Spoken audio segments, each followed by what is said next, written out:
The process that you mentioned, that IBRC is just at the starting point now. They're sort of at the face of it, at least moving 20 billion euros, 22 billion euros, and intend to close that process before the end of the year. I think that's going to be a good meter of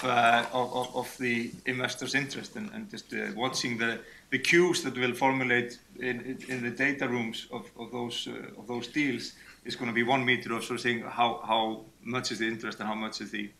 if I can use the word, despair of actually putting capital to work, because these investors will be doing a lot of due diligence and spending a lot of ammunition on this process, and there's only going to be one winner if they even close a deal and sell, because the alternative process is obviously to put it into NAMA and not trade at all. So that's going to be an interesting process to watch and maybe participate in if somebody's doing that in this room. I mean, it's quite a wide portfolio, so it's going to appeal to different people, and there are hotel assets in it, for instance, which will appeal to potentially to strategic investors in the way that some of the other assets clearly won't.